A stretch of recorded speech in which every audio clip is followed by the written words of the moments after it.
Hey guys, CJ Thomas with St. Louis Fitness Bootcamp. I'm doing a new segment here. It's called Would You Eat It Wednesday. So, would you eat it? Today's topic was granola. I posted it first so everybody could comment and put in their own 2 cents and say, yeah, yes, I would eat it, or no, I wouldn't eat it. And I got quite a few no's actually, and a few yeses, and a few kind of in-between responses where it was kind of like, I make my own. I know what's in it. It's good for me. Don't worry about me, CJ. I got this stuff figured out.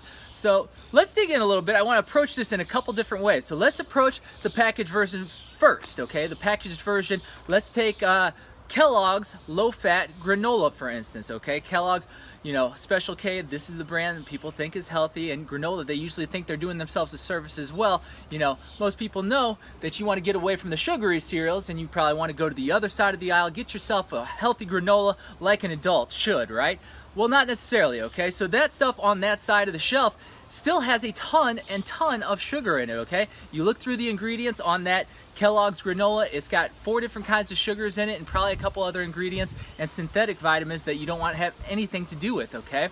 So, this is something you want to watch out for. How much sugar is in it? 23 grams of sugar. 23, guys, that is a lot of sugar. Now, to put that in perspective, most health people out there agree right now that you don't want to have any more than 25 grams of sugar or fructose per day. 25 grams should be your limit in a day. In one serving of granola, you've already gotten up to that limit, okay? 23, 25, you're right there. So, to put this another way, let's go back to the sugary side of the cereal aisle, okay? Frosted Flakes, they're great.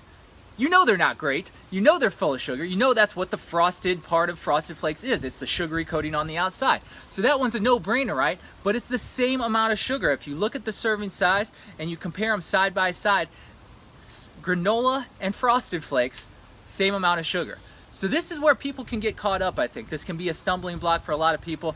And I would say get the heck out of the cereal aisle altogether. There's nothing good in there. You need to stick usually to the perimeter of your store altogether, okay? So, moving on from that, the next point I want to make for the people who are doing their homemade granola at home, and this can be okay? So, what's in a homemade granola? You would probably put oats, you would probably put some nuts and seeds, and some honey in it, maybe some dried fruit, and guess what? That's still pretty high dosage of sugar, guys, okay? So I'm not saying you can't do that as a treat, but I want to specify here that this should not be a breakfast item. Granola should not be the first thing that you're eating in a day, not by a long shot. So this is the conversation I have a lot of times at boot camp with clients. It's like, I'm doing pretty good, I eat granola in the morning, I do this, I do that, and I start to pick it apart piece by piece with them, and we realize, you're taking in a lot more sugar than you realize, okay? Even if you're eating a homemade granola for your morning meal, I might recommend that you switch that up to either, a green shake, for instance, or do some eggs in the morning, good sources of fat, put some coconut oil in the pan, get those eggs going, do it the right way, the whole egg with the yolk, please, do it right. But that's my little thing on granola for the day. Remember, sugar limit for the day, you want to stay under 25 grams. If your goal is to lose weight, I would keep it to 15 grams or less if you can, okay? Hard to do in today's environment, no doubt about it. But this is something we got to watch out for, okay? Is granola a breakfast food? I say no. I say the timing of food matters too. This is a big deal, guys. So timing of food, what you want to have in the morning, not sugar, okay? Save some of your carbs and that kind of stuff for later in the day. I think you'll be doing yourself a better service. It fits better with your circadian rhythms and your cortisol timing and that kind of stuff. So not to go too deep right now, but just that's my recommendation on the granola.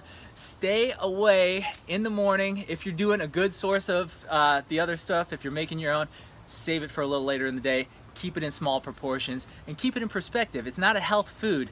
It's a treat food at best. All right, guys. Talk to you soon.